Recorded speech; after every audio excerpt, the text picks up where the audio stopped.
All right. Hey, everyone. You are live with Tiffany, and it is Impact Thursday, where I get to interview an entrepreneur, visionary, and just an all around extraordinary individual. And today, I'm super excited. As always, I'm excited every Thursday to have my guest on, but I have an author, speaker, food truck diva, all types of extraordinaire on with me today. Marlo Wright, how are you doing? Hi, I'm good. I'm good. Thank you. So Marlo is in her car hanging out right now with us because there's been a little misfortune going on around her neck of the woods. There's been some South Florida fires and there's just some crazy things happening. So, we accept her in her environment of being in her car. I think that's cool that you still got on with me today because you could have been Yeah, like, no, not today.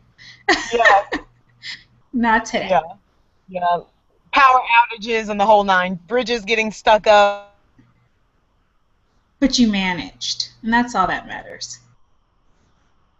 and traffic and bridge delays. So, All right. So everyone also know that because she is in the car, there's probably going to be a little delay here and there. So just bear with us. We had some technical difficulties a little bit earlier, so it's bound to happen when things are live. So we just roll with it. So Marlo, tell me a little bit. Well, I know, but tell the audience a little bit about how you even got started as an entrepreneur. How has that journey got you to where you are today? Because you're doing some really big things, but I want to know a little bit of the background story. I love my background story. My parents are both entrepreneurs. And when I was growing up, they had a Christian Bible bookstore. That's the first thing I remember them doing. And so when I was 8 years old, I got the idea one summer to have a lemonade stand, but not just any lemonade stand, it was a gourmet lemonade stand because I had recently learned that word from Wordly Wise, this little book that was like a vocabulary builder and stuff. So I had this great idea. My mom would make the lemonade and I would sell it. And my first day I made like $8. And back in the 80s, that was a lot of money. So I got the bug and my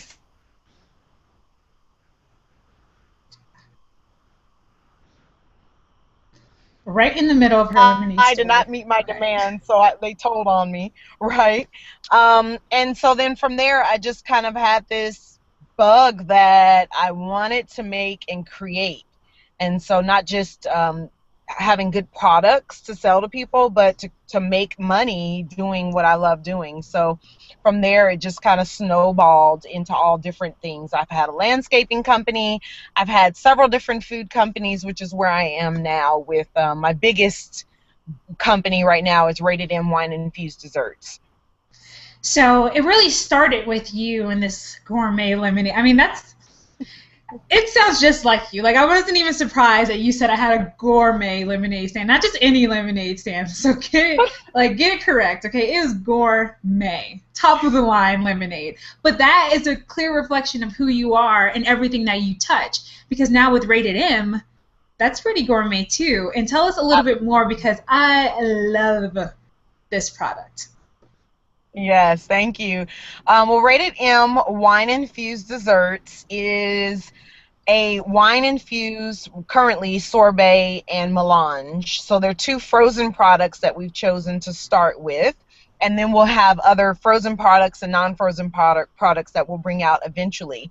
But it started because I had a wine line, and you think, well, why did I have a wine line? Okay, well, that started from me being a motivational speaker and an author. And so one of my last books that I wrote, a couple books back, I decided to have a product, right? Entrepreneur, you're always thinking of productizing and putting things together. So, what better way to talk about healthy relationships than to introduce a wine? Because, A, when women read, excuse me, they like to drink. When they take it to book club, they like to share with their friends. And when they apply the healthy relationship principles, like having healthy communication over candlelit dinner, what better piece to have with that than a wine? So I figure, well, if they're going to have wine. So I did Marlo Wright's wine collection. And those are all natural, no sugar added, fruit infused, gluten free, amazing in your mouth wines that taste like raspberries, strawberries, peaches, etc. Like nothing else that's on the market currently. And that market is just really crowded. Even though there's a global shortage of wine, it's crowded without proper funding. And so to get the proper funding, I had to do something different. So I took those amazing wines and I infused them in these two amazing frozen desserts. And we've been taking South Florida over by storm because everybody loves them. So let me tell you how I met Marlo. And I think I have to try to go back and try to remember how I actually met you. Because at the time that we met, I had a women's events company in South Florida. And where did I meet you exactly? Because I know you came to like one of my events, and then I know we did some sponsorship stuff together. But do you remember like the meeting point? I think that was it. The one over off of Las Olas. I think that was the first one where we met at. It was a meetup or something. Huh. So I guess you came to my meetup. Yeah. Okay, Yeah. my meetup event. That's how we met. Okay, because I'm trying to like remember. I'm like, okay, no, we definitely you were at one of the events, and then we partnered in some things. But was that the initial meetup? Maybe it was. Okay, fine. So we met at one of my women's events. It was called Sociable Girl Squad, and Marlo like introduced herself, and she was just like so vibrant and telling us about this yogurt infused. Wait, I always get that mixed up. Is it wine infused yogurt, yogurt infused wine? The Wine first one. infused yogurt, although we call them melanges these days. We've grown up. Melanges. Yeah. Okay, fine. Melanges. So as soon as you tell like a group of women that there is wine and that there's like frozen desserts and that they go together, it's a wrap. I mean, basically, we're just like, where can we get this product? And at the time, you were just about to come out with your food truck. So it was like in the Yeah. processes. You hadn't, it didn't hit the market yet. So tell me a little bit about the startup process of owning your own food truck and what that looked like being brand new for that niche. Well, actually, I just wrote a book about your first year survival guide to success guide to owning a food truck because there's a lot of misconception of what it takes and how it works. And a lot of people think that, oh, I have a food truck and I can just do and go and be wherever I want. And that's not the case. So I wrote a book to help people understand the mechanics of it, everything from the laws to what licensing you need to how to network and get integrated in the food culture, in the food truck culture, because it really is a culture. So the idea for my company was to use the food truck as a stepping stone to our wholesaling efforts, meaning getting it into restaurants, hotels, and eventually grocery stores, and possibly down the road having our own freestanding store. But first, getting into grocery stores so you could grab it in a 16 ounce and take it home. And so that was just a pivotal part of getting people interested in the product enough to where we could support doing those wholesale things. And actually that's what we've achieved as we've moved into from the food truck and into the wholesale market already in less than a year. So was it strategic from the very beginning? Like you knew exactly why you were going to use this food truck? That was going to be your way into various other parts of your business. Absolutely. I knew that because it's nothing like getting in front of the customer and having client face-to-face interaction where you could record them or videotape them and their comments and their reactions and get their feedback. It's pivotal to do it. For me, the food truck is no more than market research. I know that sounds crazy and an expensive way to do market research, but we can always have that food truck go out and continue to spread the word and get more market research, test new flavors and all of that. So that was the specific driving purpose of the food truck. Plus, it was a very low cost, inexpensive way to introduce the product into the market to see if we had a winner. Because you got to realize realize before the food truck, before your first event, which was the first event that I had done, it was just a theory. It was just an idea. And it wasn't until we started having comments from people like, okay, this sounds good in theory, but now, oh my gosh, and she delivered an amazing product, that we knew wholesaling was on our list, but actually applicable, and us stepping forward into that. I'm so excited that I was a part of that journey. Yay! That one of my events was the first crowd of people to taste your desserts, and I mean, I had it, and I was like, where can I buy this? Because when you have a food truck, then they have to find you and all that stuff that you have to do when you're a food truck versus just being able to go to the store and pop it out whenever you want it. Correct. And I think that's why people like the concept of a food truck, because they seem more mobile than a freestanding store, or, a shopping mall store. But unless you have the capital to saturate the market with that freestanding store, it's actually more synonymous with the freestanding store, and it could be a little bit more difficult in some aspects to have a food truck operating as your sole piece of business versus a freestanding store. So if somebody's interested in developing their product and wholesaling or retailing their product from that end, number one, I do that type of food coaching. But number two, you really have to research to see what the best fit is for your particular product. Sounds like a lot that goes into it. So good thing that you consult. Yeah, it is. Because I think when people, and that goes for any business, usually when you just jump into something, you really don't know all the moving pieces, and you never can until you're going through it, unless you have someone to guide you and tell you all the things that they did wrong so that you can avoid those pitfalls. Yeah. For sure. Okay, so I'm like so you started out with the gourmet lemonade stand. Yeah. And that has led you to so many businesses in between then and now. But you do coaching, consulting, and you also just launched a women's Christian woman. It's global. I don't have all the name together, but you can go ahead and tell us what that's about. I was like, Christian Global Women's Association. No, that's not it. So go ahead. It's close, yeah.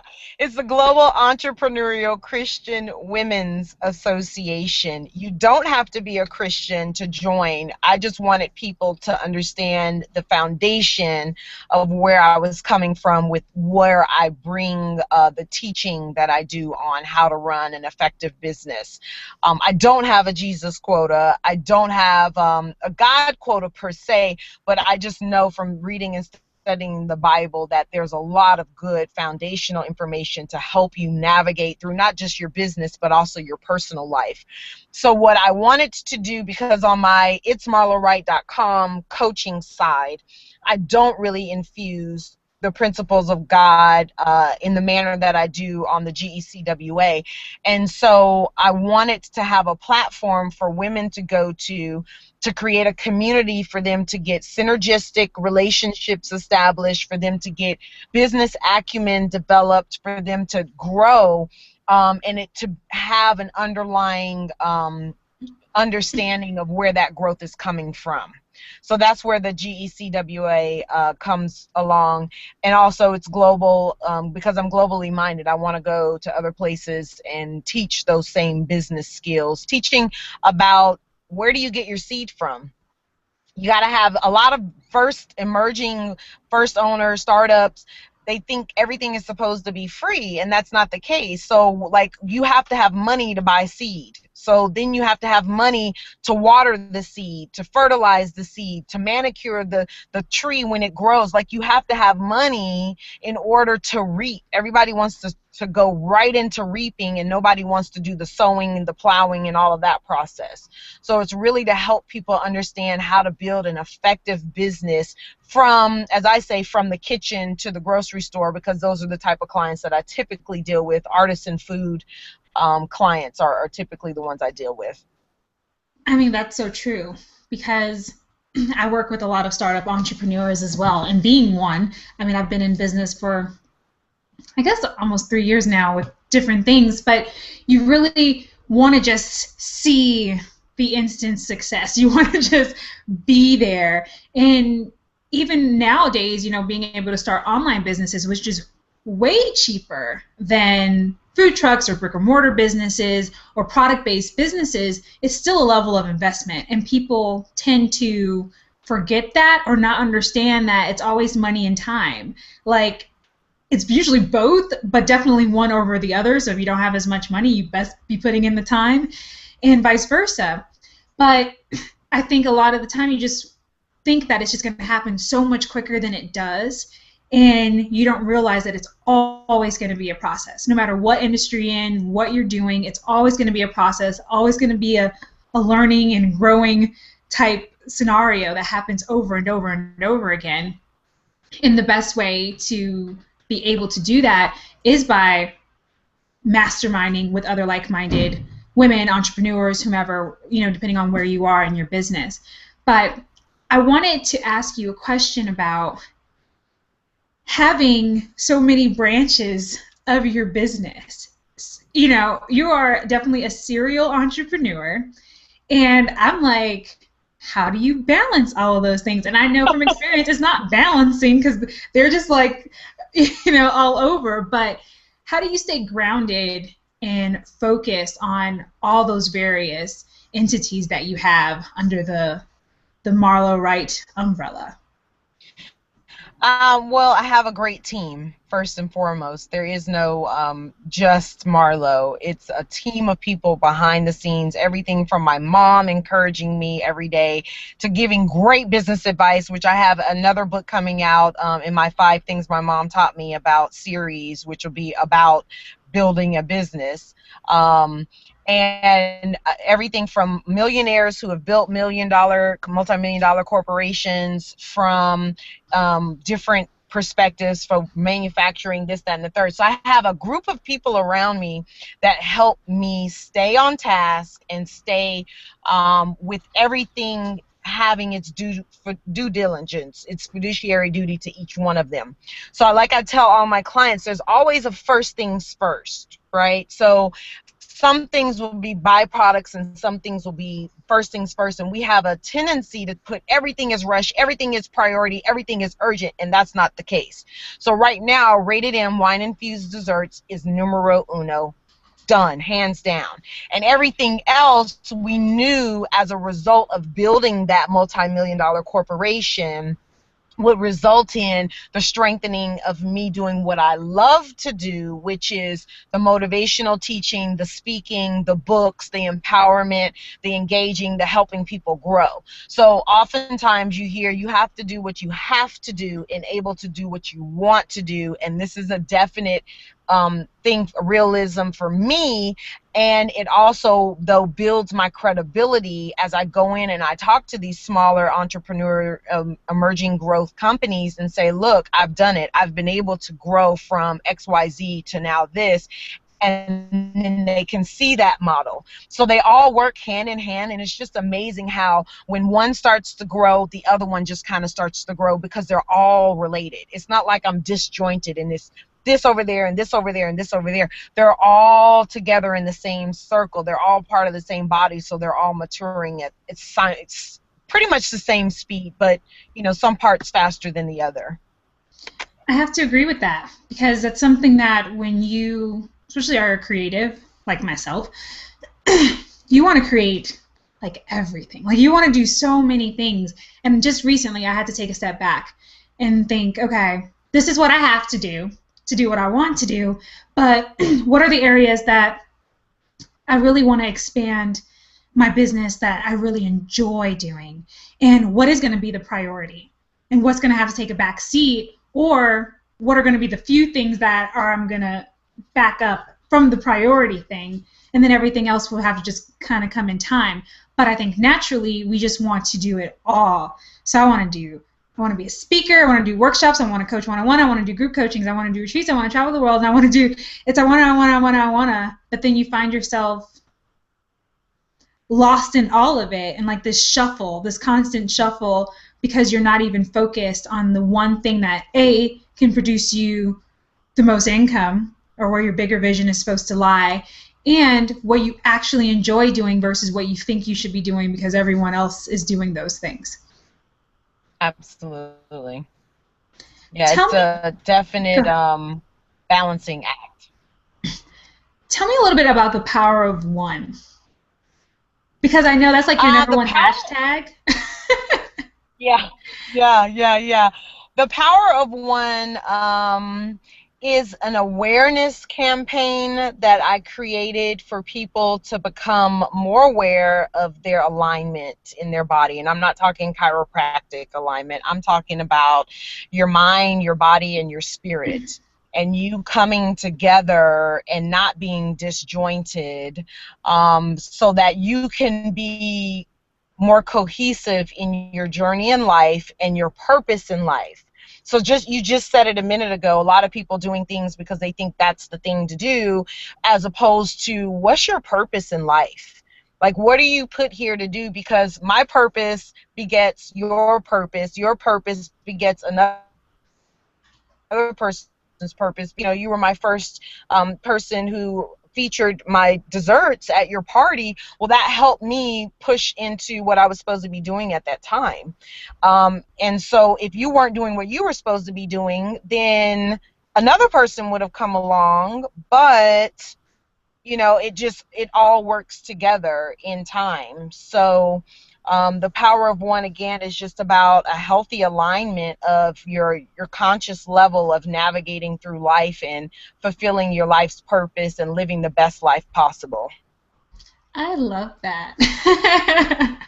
I definitely love that. And I just always find it so interesting that, I guess it's what, give or take a year and a half or almost 2 years now that we've met.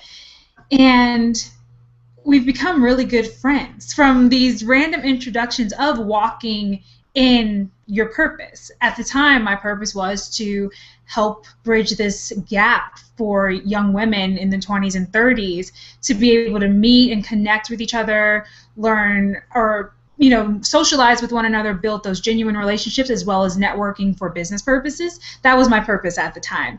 And your purpose was starting Rated M. And we met up and it just so happened to work out and it's led us in all types of different directions, but we still kind of come back and we're very aligned with some of the things that we do. And so it's just always great to connect with people within your purpose and to meet theirs and see like where the road takes you, because you just really never know where those relationships are going to end up and how you really do help each other in business. Like I had no idea that I was like the beginning of you testing your product, Yeah. at the time. And so I just think that's like the coolest thing.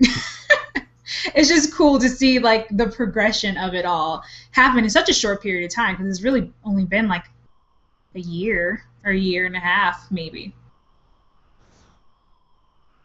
Are you there? She might be frozen for a temporary short period of time, so we'll see. Yeah. Yeah. Okay. Yeah. No, I was like listening because you like cut out for a moment, so then I couldn't Oh, hear did you. I? Oh, I'm sorry. Yeah, my screen froze as well. Yay, live TV. But no, I was saying the power of one is all about a healthy relationship with yourself, and that's how you start to have healthy relationships with other people. So if you don't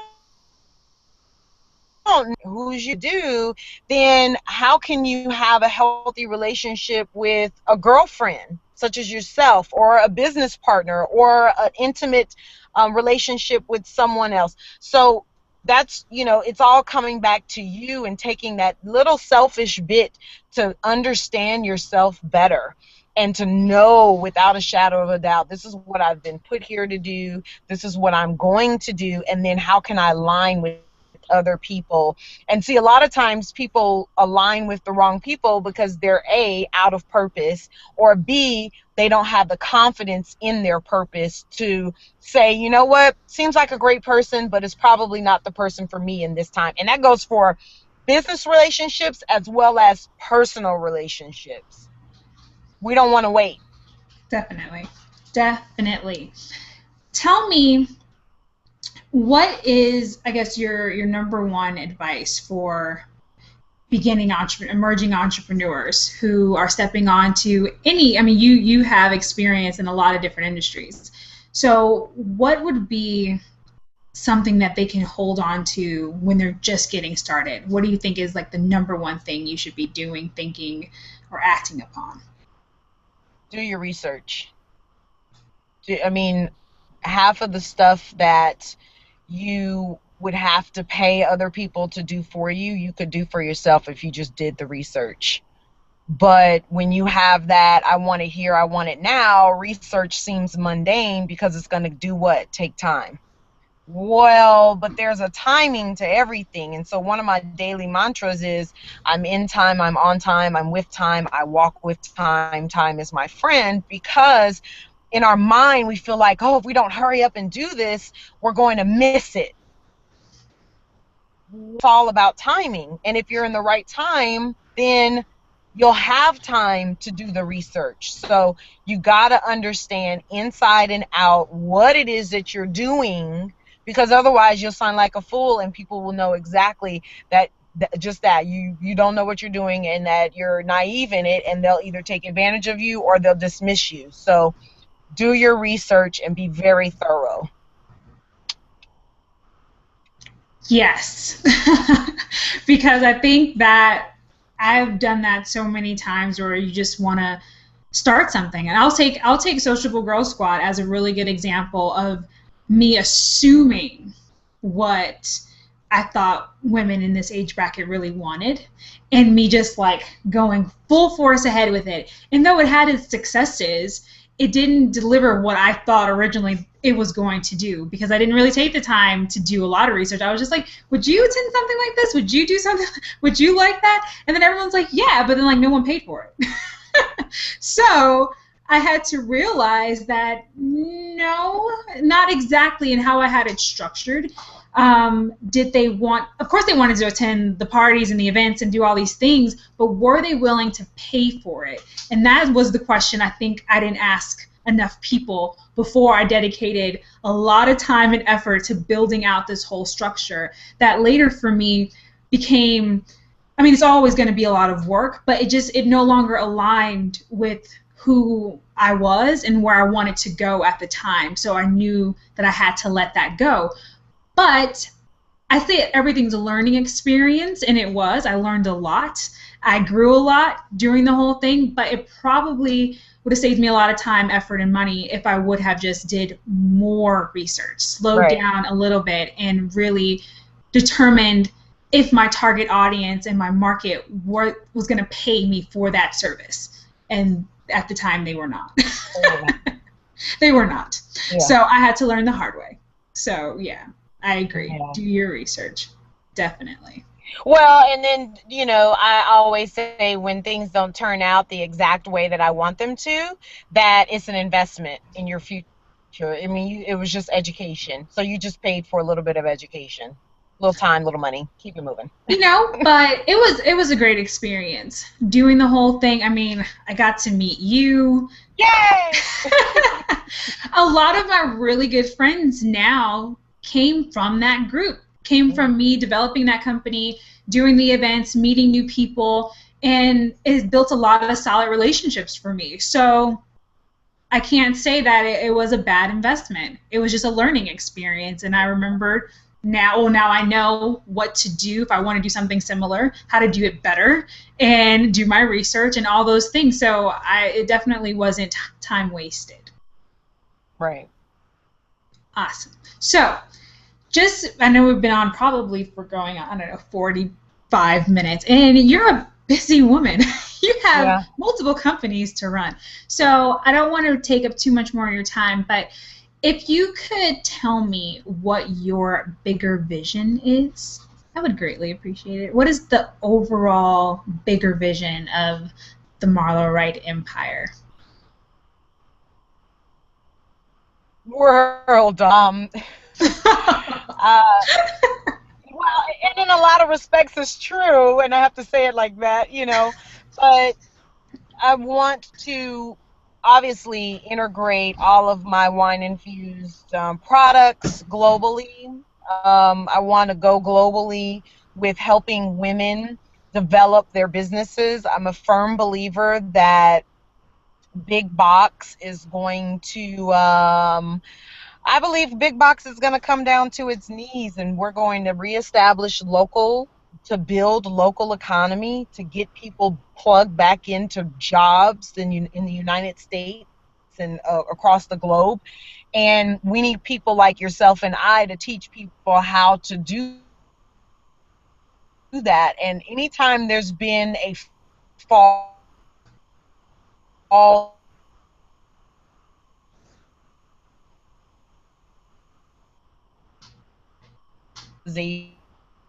definitely up my alley, to help them build out strong,